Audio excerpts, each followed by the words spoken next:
पिछले वाले वीडियो में हमने देखा था कि ये स्किज़ोफ्रेनिया रोग आखिर होता क्या है, इसके लक्षण क्या होते हैं और ये रोग एक रोगी में आगे कैसे बढ़ता है।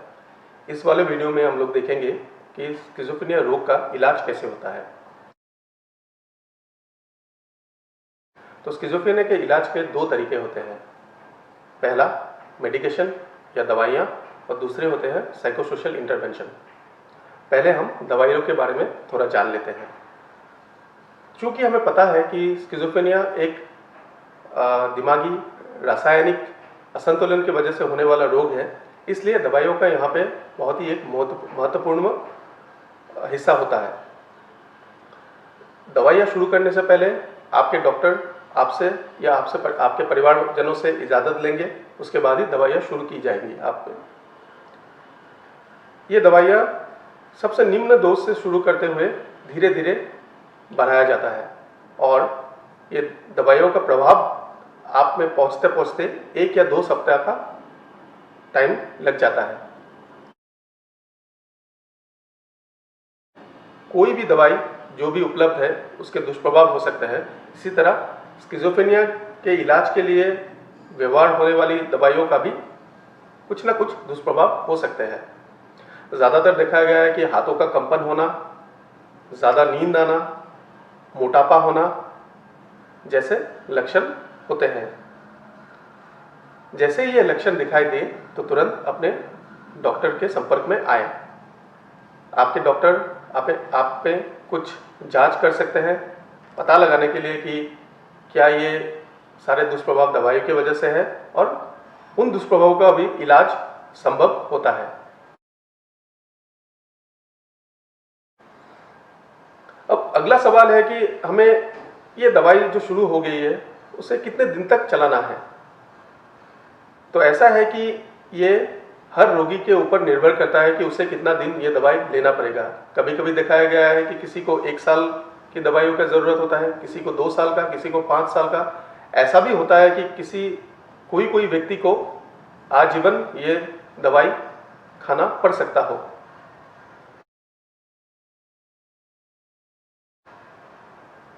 क्या होता है अगर हम ये दवाई अपने आप से बंद कर दें? तो ऐसा बहुत रोगियों में देखा गया है कि थोड़ा लक्षणों का निवारण मिलते ही दवाई बंद करना शुरू कर देते हैं।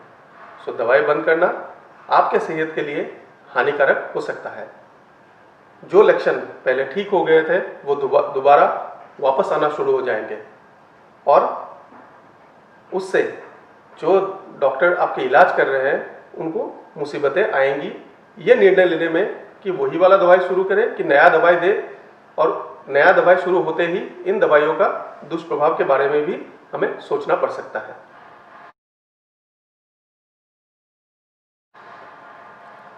क्या स्किज़ोफ्रेनिया के रोगी जो रोज़ाना दवाई लेते हैं हमेशा ठीक रहते हैं?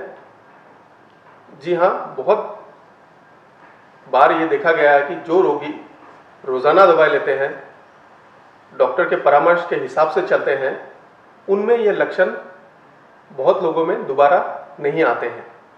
वो अपना दैनिक कामकाज, पारिवारिक जीवन सभी व्यतीत कर सकते हैं बिना कोई कष्ट या रुकावट के। क्या हमें दवाई अपने आप से बंद करना है जब हम बेहतर अनुभव करें या बेहतर हो जाए? इसमें भी जी नहीं, क्योंकि दवाई का शुरू करना या उसका बंद करना ये डॉक्टर के परामर्श के ऊपर निर्भर होता है। खुद से बंद करने से ये लक्षण दोबारा वापस आ सकते हैं और दवाइयों का फिर दोबारा चलाने में कभी कभी मुश्किल हो सकता है।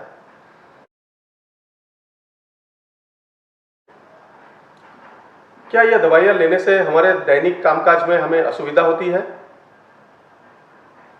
ऐसा बहुत रोगी हैं जो दैनिक दवाई लेते हैं और उनको देख के पता भी नहीं चलता है कि वो दवाइयों पे हैं। अपना दैनिक कामकाज सही तरीके से व्यतीत कर सकते हैं। हाँ, लेकिन एक बात ज़रूर है कि कभी कभी कुछ साइड इफ़ेक्ट जैसे नींद ज़्यादा आना या आपके कंसंट्रेशन कम होना, ऐसे साइड इफ़ेक्टों में देखा गया है कि जो लोग ड्राइविंग करते हो, गाड़ी चलाते हो या मशीनों के साथ काम करते हो, उनमें कभी कभी तकलीफ हो सकता है, लेकिन ये कोई वजह नहीं है कि हम दवाइयों को बंद कर दें।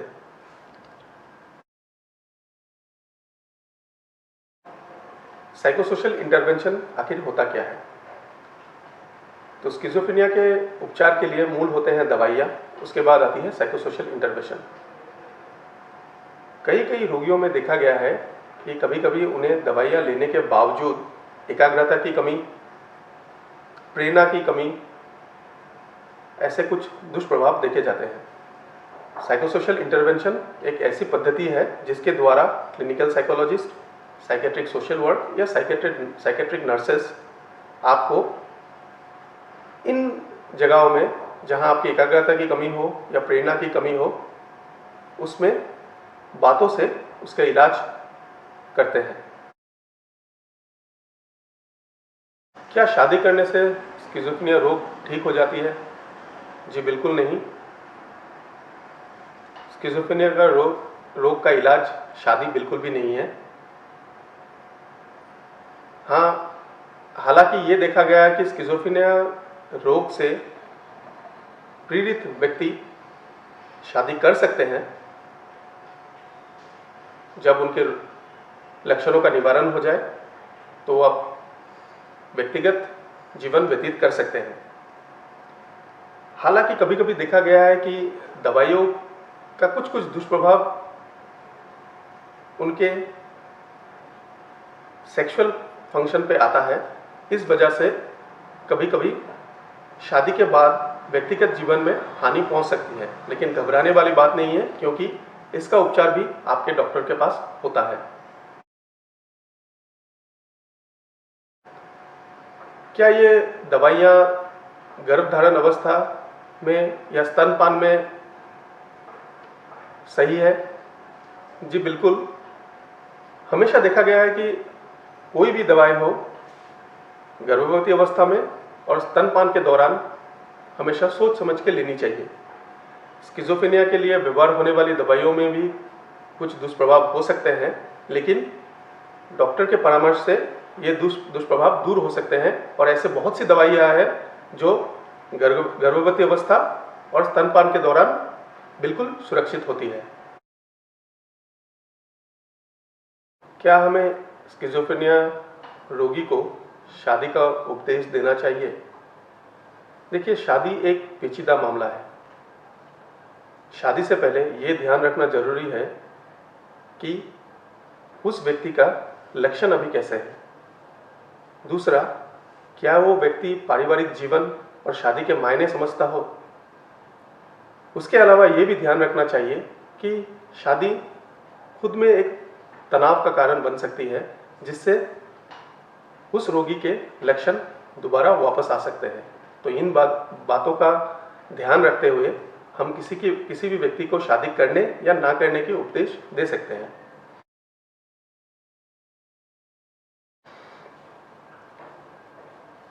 क्या स्किज़ोफ्रेनिया रोगी के बच्चों में भी ये बीमारी हो सकती है, और हम क्या कर सकते हैं इसे रोकने के लिए? स्किज़ोफ्रेनिया रोगियों के बच्चों में देखा गया है कि ये बीमारी के लक्षण या ये बीमारी होने के आसार कुछ ज़्यादा हो सकते हैं। ये पाया गया है कि 10% लोग बच्चों में जिनके माता पिता को स्किज़ोफ्रेनिया है, उनको स्किज़ोफ्रेनिया हो सकता है। लेकिन ऐसा भी है कि बाकी 90% स्किज़ोफ्रेनिया के लोगों के बच्चों के जिनके माता पिता के स्किज़ोफ्रेनिया है, उनमें स्किज़ोफ्रेनिया ना हो। हाँ, ये ज़रूर है कि जनरल पॉपुलेशन है, उससे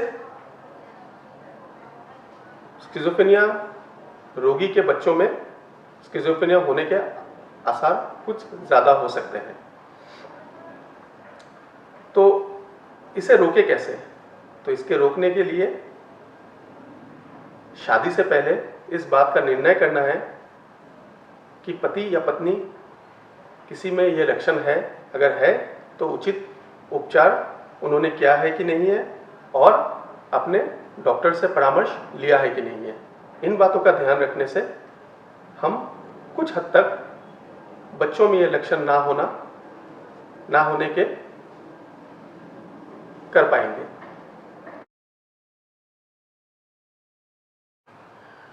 क्या स्किज़ोफ्रेनिया का इलाज हमेशा अस्पताल में ही किया जाना चाहिए? स्किज़ोफ्रेनिया के इलाज के लिए डॉक्टर के दवाइयों का एक बहुत ही महत्वपूर्ण भूमिका होता है, लेकिन ऐसा ज़रूरी नहीं कि हमेशा अस्पतालों में ही उसका इलाज हो। परिवार का साथ और समुदाय का साथ अगर मिले, साथ में सही दवाइयों और सही परामर्श से स्किज़ोफ्रेनिया रोग से व्यथित व्यक्ति भी एक खुशहाल और सफल जिंदगी व्यतीत कर सकता है। धन्यवाद।